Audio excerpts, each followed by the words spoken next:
churches and so many temples and so many poverty in your country.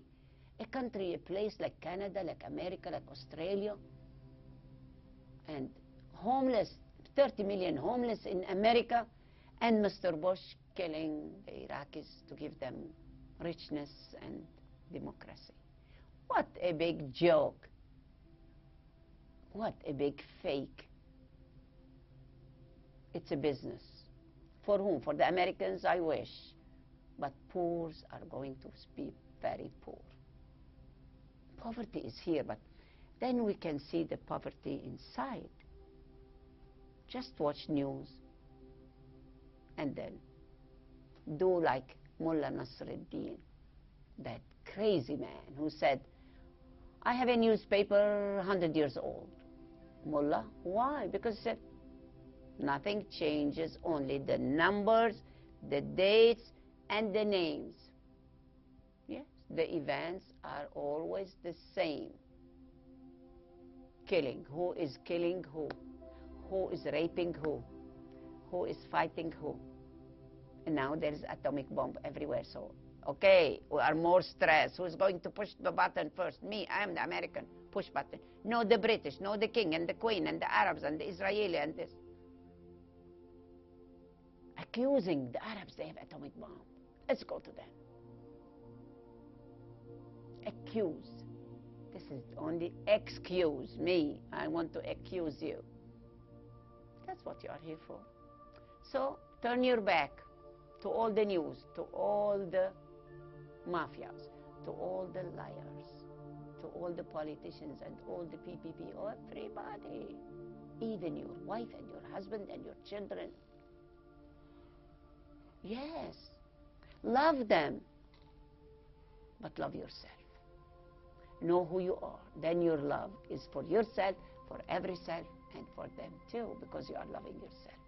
This is not love what I see in the family, in the parents. This is, emotion.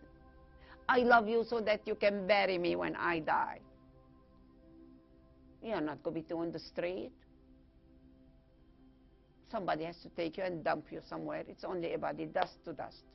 But everybody wants to, have a best funeral, and millions of people, they come. And you know what they did to the Hariri here? Because he was a prime minister. The next prime minister is coming. Watch out. 40 million, 40 millions, 40 zillions dollars debts.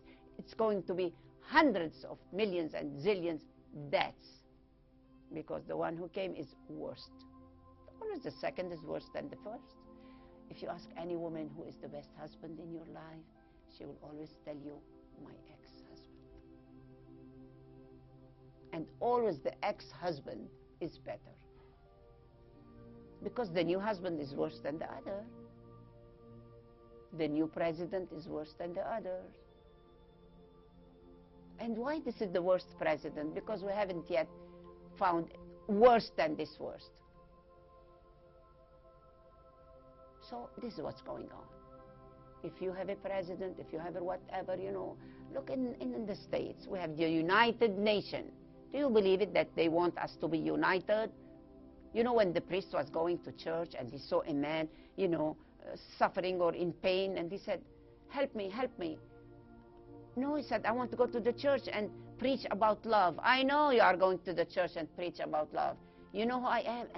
And the priest looked and he said, yes, I know, you are the devil, you are Satan. He said, okay, because of me you have this business. If you don't want to help me, how are you going to make business? And the priest knew immediately, yes, because of the devil, I preach about divinity. The paradox of life. So he took care of him. He held him, puts him on his head, on his back. He took him to the best hospital. He said, I pay for this. He is my man. He is my body. He is my friend. And this is why we hold into, devils and divinity and all this paradox. But in unity, there is no such thing. You are the devil and the divine. You play both. What do you want to play more? In Sufism, there is a beautiful woman, not a lady, a woman, Rabia. And Rabia has so many books written about her because she never wrote. She walked her talk. Once she lost the needle, and she took her candle and she went out. And everybody, you know, you have your lamp, what are you looking for? She said, I'm looking for a needle. Where? And they started looking, and then Nasruddin said, where did you lose your needle? In my tent. So let's take the lamp to the tent, and let's go where you lost the needle. And she said, you know about the needle, where to look at it, but what you have lost, it's in your heart. Why don't you take your light to the heart and look in your heart? What we lost, it's not outside, it's inside. And she's the only one that she changed words in the Quran. And you know, if you change any word in the Quran, watch out. But she's the woman that they accepted her. Because when Hassan came, he said, give me your Quran, I want to read. And she said, any children, they played in the Quran? She said, no. You erased all the words of the devil, there is no more Satan. She said, there is no more Satan. I loved Satan so much that he became me. Oh my God, is it real? He said, yes, all the creators of God, all the creatures of God, they are all divine, even the devil. I love him so much that he is no more in my life. Great, what do we do? He said, love your enemy. Love the one who curses you. This is what the Prophet Muhammad did. He went to his enemies. He went to the woman that she cooked for him, and she put poison in the smell to cook him so quickly. And he went there and he asked his brothers and sisters not to eat. And the moment he ate, she said, you are the Prophet.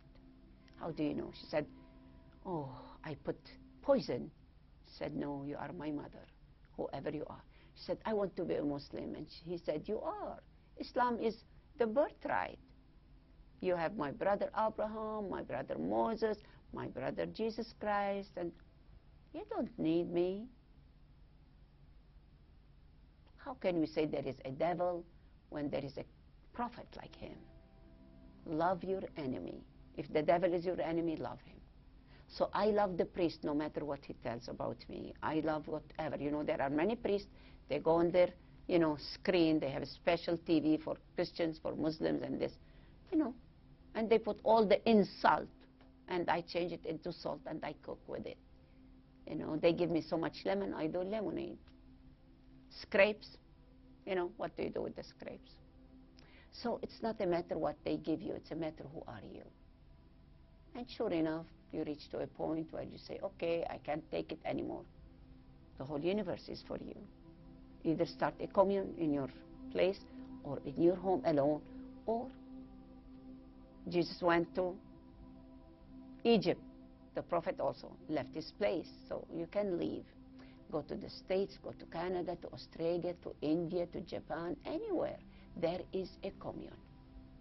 A commune is not a community or a communication. A commune where everyone is one. You don't depend on the other. You don't tell them, a beggar, give me money, give me food. No, you work. And you do the work from your heart, because you are working for yourself. The first week, they give you, you know, all the so-called teaching. They share teaching with you. And then you become, that's my home. When I go to Pune, it's my home. When I have a penny, I give it to our commune.